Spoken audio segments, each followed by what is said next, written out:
Hello and welcome to a NeckWrap's tutorial video. In this video, we have an example of how a stem or neck wrap would arrive for a Segway F30 scooter.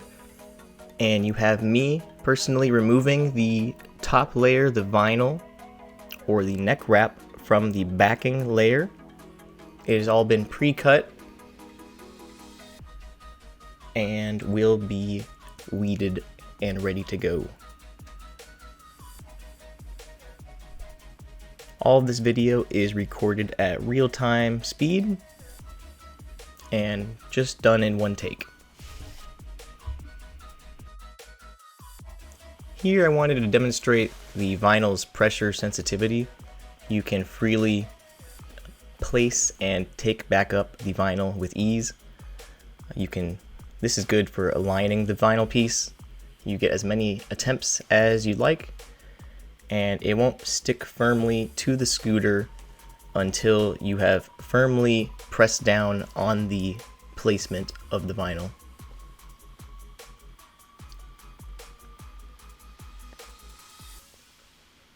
So there, I didn't like my placement. I have just lifted it back up because I only lightly tapped. And I'm just lightly tapping down the center line of the neck of the scooter. You want to work with one area of the scooter at a time. I'm just still trying to get the alignment correct. I started with the top two screw holes as my guide, and then I'm using the brake line hole on the right hand side for help with my alignment. Now that I like my alignment, I've guided the brake lines through the hole, and I am just using my thumb to now start from the top to the bottom, working the air out just one side at a time, working my way from top to bottom, left to right. So working out all of the air evenly from top to bottom. You don't want to get ahead of yourself.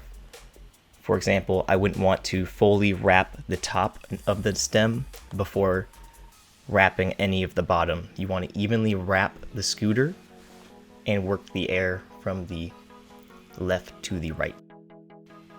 The wraps are printed on vinyl, which have air release channels, which make it easy for the air to escape during your installation. So even beginners can install NeckWraps like professionals. Now I have fully sealed and firmly pressed down on the back side of this, at least the right side of this neck. Now I'm going to work my way from the front stem, the middle again, and work my way around the left side, the opposite side. And I started up there, you saw, with first hooping the pre-cut hole for the brake line through, and then again, now, just like I did in the opposite side, working from top to bottom, working there out from left to right.